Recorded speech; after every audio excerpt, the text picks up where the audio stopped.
Hello, everyone. I'm your host, Cam Webster, and welcome to The Art of Boring, the podcast where we dive deeper into Mawer's investment philosophy and thinking in order to help you, our listeners, become more informed investors.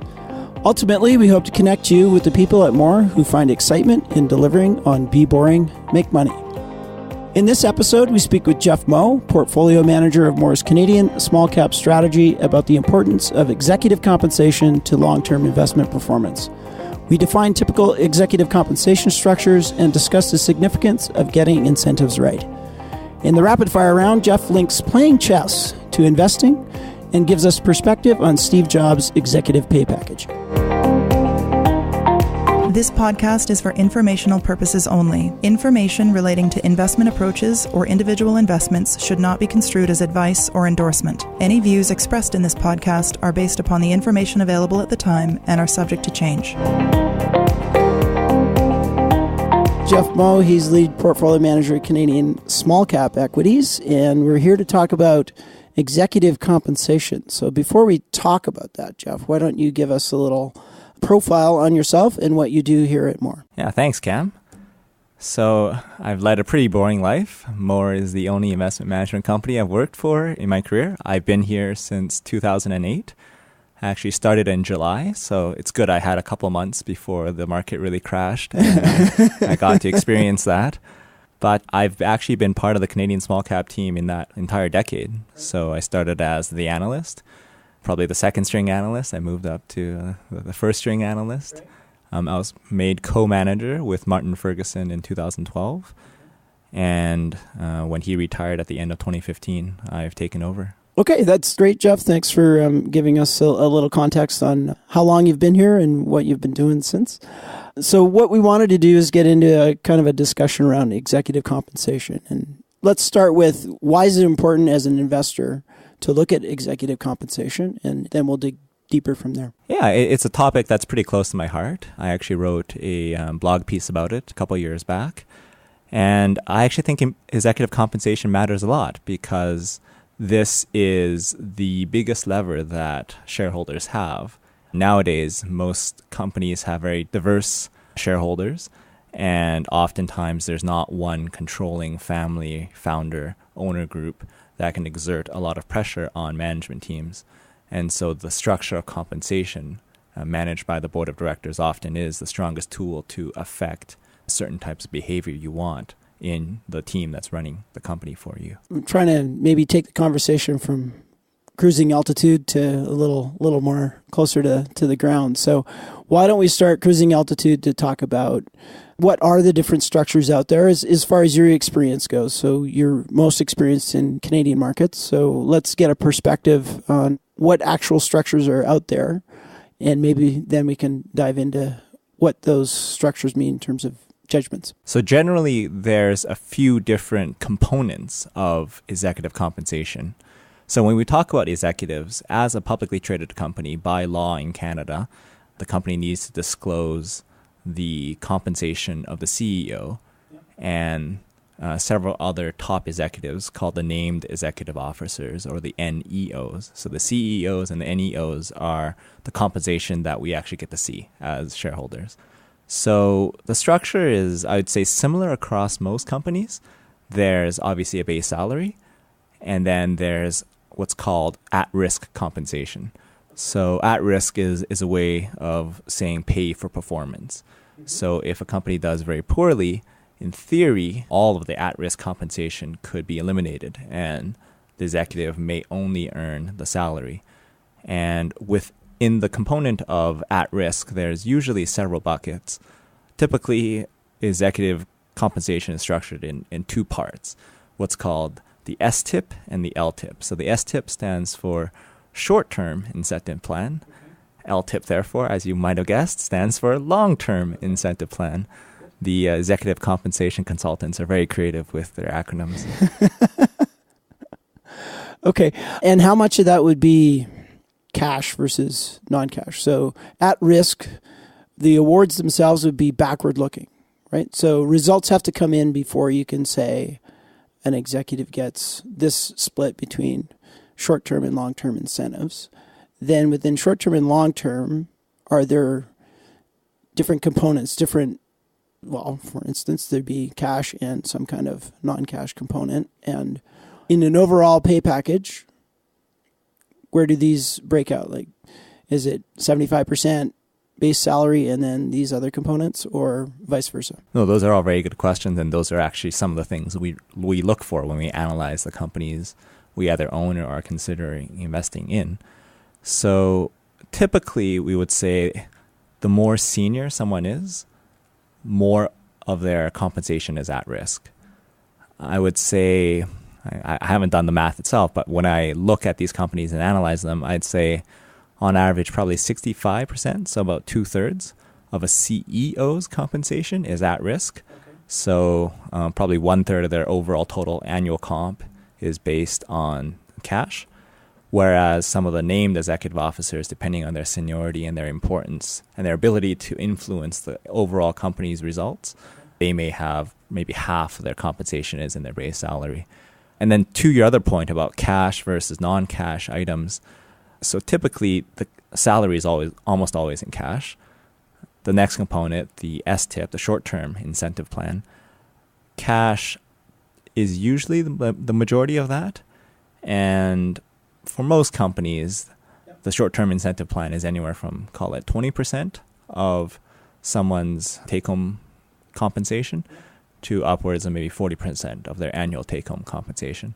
Occasionally, it could bias quite high. It might be 60 or 70%, but that kind of 20 to 40 range is probably what you see in Canada. Okay, so your typical salary plus bonus would be salary plus short-term incentive. Correct, yes. So a bonus and a short-term incentive are almost synonymous. They're not always the same, but almost always the case. So that brings cash comp up to maybe just over half of a typical CEO's take-home pay. So I want to go back to at risk and the balance there, because you say, well, 65% of the CEO's compensation is at risk. Is that the right side of the fence to be on, in your opinion, in terms of executive comp for a CEO? Is it best to have a structure where the CEO has more than 50% of the compensation he or she earns on a yearly basis in the at-risk bucket? We definitely think so. We think that by having a significant portion of someone's compensation tied up based on some type of performance metric,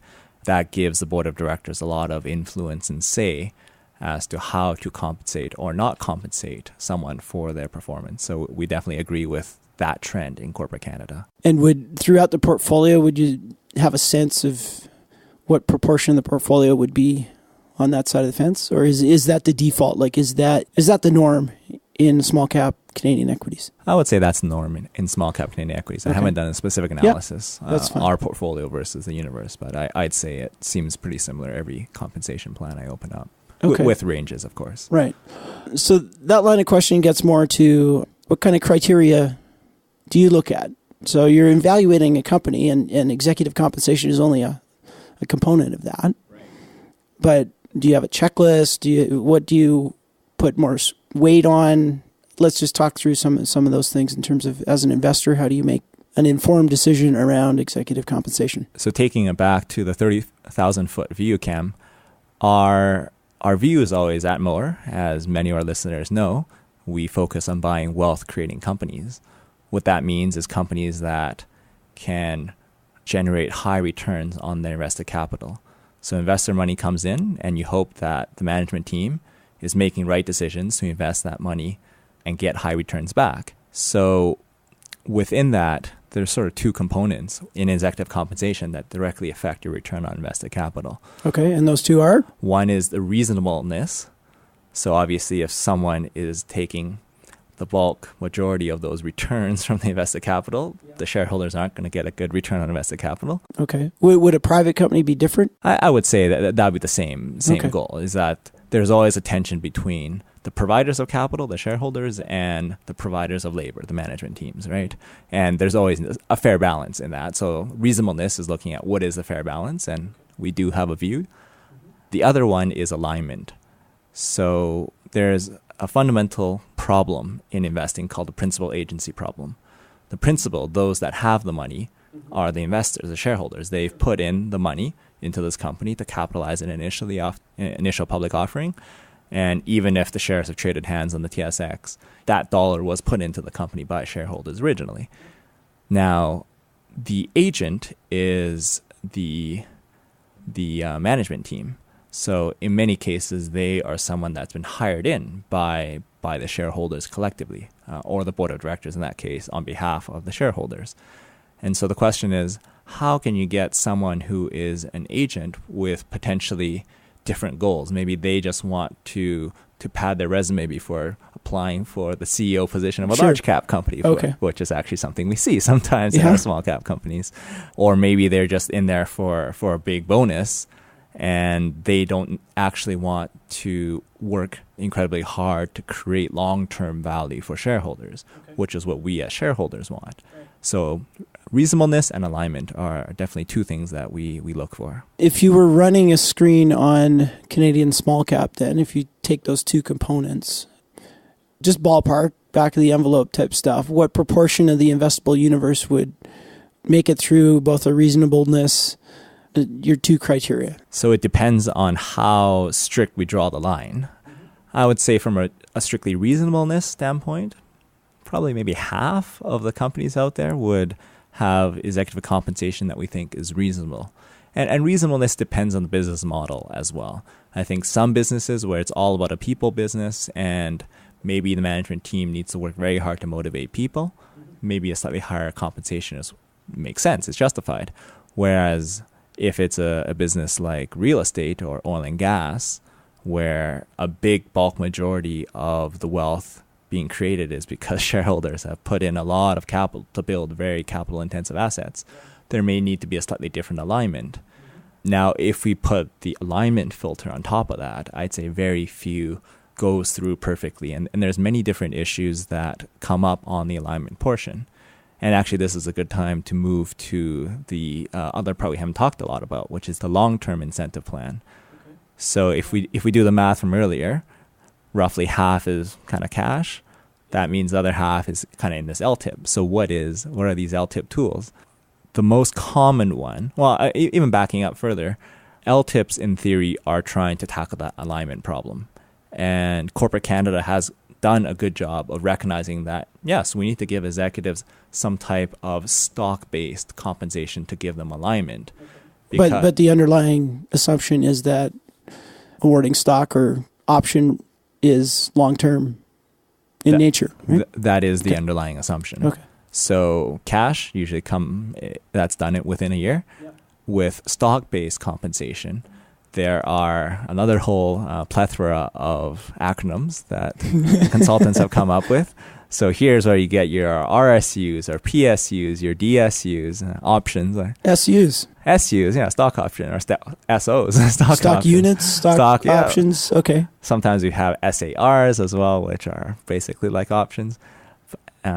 It's all very confusing, and I think that's too bad because, in my opinion, there shouldn't be a lot of confusion in there. Okay, so how would you simplify it? The best type of company is a founder-led company. They put in the initial amount of money to start the company, and through their ingenuity and their efforts, or maybe their sweat equity in some cases, they own X percentage points of a publicly traded company. So absent that, and I'm not saying the only companies we can invest in are founder-led companies, that's not what we're saying, but absent that, how can we mimic those conditions where the CEO almost becomes like a founder? A great example of this is actually a company called Richelieu Hardware, which we've owned for almost 2 decades now. And there... Sorry, say that again. 2 decades. 2 decades, correct. So we've seen some change in executive comp through 2 decades, obviously. There hasn't been that much change at Richelieu. And we give it a lot of testament to the CEO there, Richard Lord. He actually became CEO in 1988. And at the time, he was an agent. He owned very little of the company, and he was hired in as a professional manager. But over time, through his compensation, as well as perhaps on his own personal dime, he's chosen to buy shares in the company. Today, he owns over 7% of the shares outstanding. And in some cases, he owns more shares than some founder-led companies that we examine in Canadian small cap. Right. Okay, that's a great example. So all of these acronyms we talked about earlier, the fundamental idea is rather than giving cash to the executive, let's give them stock. And so all the PSUs, RSUs, DSUs, all that stands for, as you pointed out, Cam, stock units. So essentially, rather than giving them cash, let's give them sort of units that are based on the stock price, and maybe we can mimic the performance of the stock. Okay. Options are something where it's a contract that says you can buy the share at some later date, but at the price of today. So if you, the CEO, have been able to create value over, say, 5 years, and at the end of 5 years, the stock price is higher than it was 5 years ago, they probably would want to exercise this option because there's value inherent in that. So again, they're aligned with the stock price and the appreciation of the stock. Okay, and thereby shareholders. And thereby they are shareholders, aligned with shareholders, exactly. Got it. So I'm not going to push the button and say we're about to hit our descent, but I want to go lower than 40,000 feet and into the nitty-gritty of within compensation structures, what metrics are used and what metrics do you hold valuable in terms of making decisions? So is it return on equity? Is it return on invested capital? Is it increases in dividends? How are those long-term awards being evaluated and awarded? So those of our listeners who follow Mawer know that things like return on invested capital, return on equity are some of the major criteria that we focus on in terms of performance indicators for whether a company is an attractive investment. Right. Unfortunately, those are only sparsely used within corporate Canada as, I guess, criteria for granting some of these long-term incentive plans. So what typically is used? So often we see things like EBITDA, which is a measure of profitability before paying taxes and interest depreciation. So they call it the pure or the operating earning potential of a company. Oftentimes you might see something like what they call personal scorecards, which in many cases, it sounds good, and sometimes they are used very stringently. But other times, it almost feels like it's just the board's way of saying, well, we won't necessarily have any specific criteria. We will just grant compensation based on how the board is feeling that year about what the CEO or the CFO did. So in situations where there's not alignment in terms of what you want to see, but is within an executive compensation structure, how do you affect change? So if it's a good business, it's a great wealth-creating business, but the compensation structure is a little bit off, but you'd like to move it more to where you'd like to see it, how do you do that? So as all shareholders, we have the ability to vote in the annual general meeting. More and more in Canada, not only do you have to vote for the directors every year and the auditors, now many companies are asking for an advisory resolution on executive compensation. So this is colloquially termed say on pay. And so this is a non-binding advisory resolution that the board has put forward in the annual general meeting to kind of get shareholders, essentially asking the shareholders, are you comfortable with our compensation plan? And to be honest, often at Mawer we vote no because we are often not too comfortable with some of the compensation plans out there. Okay, is there a common issue that comes up that says, yeah, this is easy, we're going to vote no on it? One issue for us is we think sometimes although boards are indeed trying to create alignment, we think they're creating misalignment. So one example is the stock options that we talked about earlier. Mm-hmm. So the difference between being a shareholder and being an option holder is that the payoffs are different. So under Canadian law, when you have an option, when you grant an option rather, on the day of grant, the strike price it has to be the same as the share price. So the strike price is what the executive can buy the stock at, say, 5 years down the line. And that makes sense, right? Because you don't necessarily want to give away free options per se. Mm-hmm. But that has an issue in terms of the alignment because if the executive does a good job, and let's say the share price doubles in 5 years, the shareholders would get 100% return. The executive, in theory, has gotten an infinite percentage return because the stock options were technically worthless when they were granted to them. Yeah, and they didn't have to pay for the options. And they didn't have to pay for them, right. Exactly. On the flip side, if things start going downhill, let's say the first couple of years performance is poor, the company maybe has made some bad strategic bets, the executive is looking at his options granted 2 years ago, and he's thinking, well, I have 3 years left before the option term expires. I'm 20% behind the money here. Why don't I make a Hail Mary acquisition? It'll either go really well and my options will get in the money, or even if it goes badly, the options are still worthless anyway, so I have no downside. And so therefore, on the upside, executives are making more money on a percentage basis than shareholders. On the downside, they're not feeling the hurt that shareholders are feeling from a botched Hail Mary acquisition. Got it. That's a great explanation of maybe capital allocation decisions going awry just based on compensation. I guess we'll descend a little lower. Maybe we're on our approach to landing and go with, Jeff, maybe I just handed you a blank piece of paper to design an executive compensation program. So what would that look like? So we actually really like the executive compensation program at Constellation Software. This is a company that we no longer hold in our Canadian small cap portfolio, but we did originally start owning it off the initial public offering in 2006. And this company we no longer own because this is the best case in Canadian small cap companies. This company has grown so much that it's now a Canadian large cap company. Oh, so it doesn't qualify anymore as a small cap? It doesn't qualify as a small cap. It's actually in the TSX 60, which is the large cap index in Canada. And they've actually managed to accomplish that without issuing a single share of dilution, either through executive compensation or through share-based acquisitions. Okay. And the reason for that is because not only is the CEO a founder and he himself is aligned, but he has actually created a high degree of alignment amongst his entire executive team. Half of that company's cash bonus, actually I think more than half, is put aside into an account that is deferred compensation, and in that account they buy shares of Constellation on the open market, so no dilution to shareholders. Right, so no options. No options. They say, here's your compensation. Let's say you made $1 million this year, but $600,000 is being put into this account. We're going to buy shares of Constellation, so you still have that economic value, but you aren't allowed to touch those shares for 3 years. Those shares could collect dividends, and they'll obviously rise in value if the stock price goes up. So executives are still getting compensation.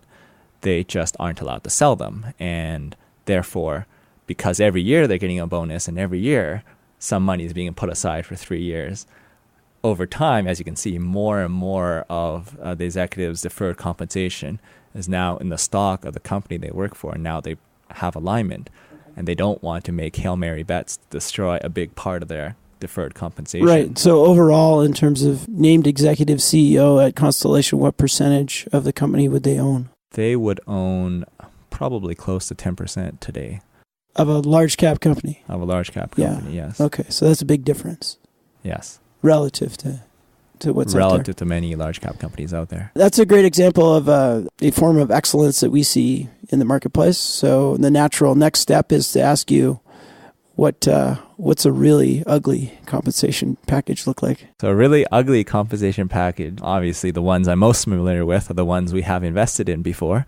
And so this is actually an example of a company that we actually do regret investing in. It is called Element Fleet Management. Okay. The company's genesis is from Element Financial, which is a company started by Steve Hudson. Okay. Now, he has been a very successful manager. I remember his name Canada. From Newcourt Credit There days. You go. So that's his first. He's been very good at growing companies. Yeah. His track record on actually managing them once he gets a certain size is more mixed. And I think a lot of that reason of why the management of it on an ongoing basis is mixed is because the compensation is misaligned. So Element Financial, back when we were shareholders, we would often give management and the board feedback that your executive compensation plan is not aligned, it's excessive. For example, they used to grant bonuses per acquisition.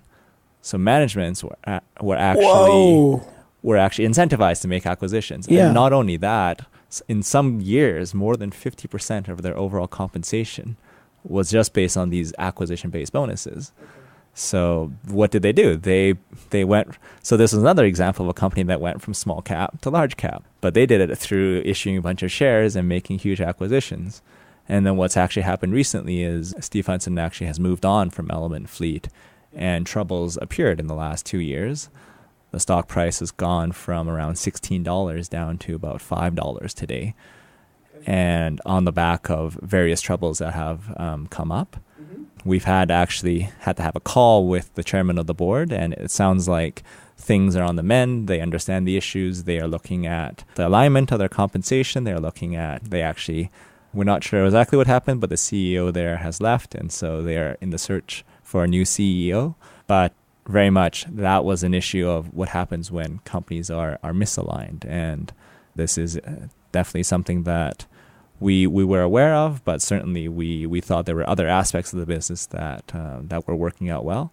Ultimately, those issues did unearth, which was unfortunate. Thanks for sharing that last bit, because I was about to ask you, so why did you invest in the first place? But again, executive comp is just one component of what we look at. Absolutely. Just want to maybe round out, Jeff, with where do you see executive compensation going? So we have a growing governance awareness around maybe the actual value driver of compensation. We've got shareholders asking for more say and getting access. So where is it progressing to? I think generally in Canada, we're progressing on a positive path. So more and more, we're seeing compensation being the majority is at risk. And we're actually starting to see things like return on invested capital, earnings per share growth, things that we feel are true intrinsic value drivers in the company. And the one negative aspect of this growth is that more and more as compensation consultants come in, they're designing pretty good plans for many of these companies, but many of them refer to a reference to other companies.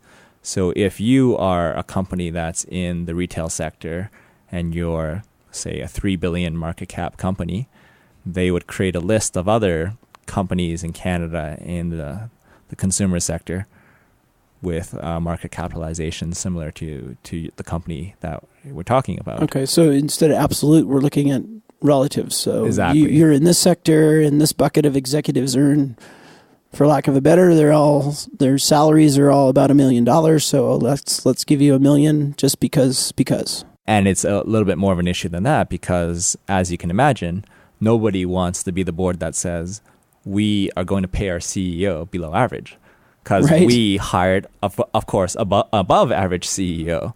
So when they target their pay, they would say, let's look at what everyone else paid their CEOs last year. And we'll say, we'll target an above average pay. And as you can see, the next company will look at the new average, which is now higher, and they'll say, well, let's target an above average pay. And that's why we've seen a lot of these articles in the mainstream media talking about out of control executive pay, is because there is this ratchet up effect where nowadays we don't have that alignment between the founders and the kind of the professional executives. Right. So I like my sports. So a sports analogy would be I'm a rookie. I get in the lineup. I have an outstanding season. My stats are equal to some of the best players in the league. And when my negotiating room comes up, I get a huge bump in salary, even though it's based on maybe 1 year. Absolutely. Okay. One last element I wanted to check in with was if the rewards are based on look back numbers, right? So your profitability was X% this year, therefore your bonus is this. Are there any compensation packages now looking at clawback? So on a 3-year rolling basis, the returns are increasing. Or to me, it might add up better if there's also that at risk, but the at risk is also dependent on, if you don't hit certain measures, you're not going to get it. Maybe it's already embedded, but right there's almost a penalty box. Right. Yeah. Is there any of that going on? There's sort of two ways to do clawbacks. One is there's actually clawback provisions in many compensation plans. So if a company was basing compensation on looking back profitability, but it turns out there's an accounting restatement that will actually be clawback. It's actually called the clawback provision. But I think what you're referring to is sort of what happens if the backwards performance is reported correctly, but forward performance starts to suffer. And one way is just to give people shares, like what we talked about with Constellation Software. If your performance suffers going forward, the shares that are in escrow that you can't touch, that are deferred, they're not going to be worth as much. So that's an incentive not to do a bad job. But even more so, I'll applaud Corporate Canada a lot in moving in this direction, is something called the PSU. So one of the SUs that we talked about earlier, that stands for Performance Share Unit. Okay. So rather than just saying, here's a bunch of shares, they'll say, we plan to give you, let's say, 10,000 shares over the next 3 years. But depending on what your return on invested capital is, depending on what your earnings per share is, depending on what your EBITDA is, you may only get 10,000 shares at the end of 3 years. You might get nothing at the end of 3 years. You might get 30,000 or 40,000 shares at the end of 3 years. So we quite like that. We still have quibbles over exactly how the performance metrics are designed, but it's moving in the right direction, and we're pleased to see the usage of PSUs. Great. That's eye-opening. So what we usually do, Jeff, thanks for all that information on executive comp. I think we've covered some good ground there.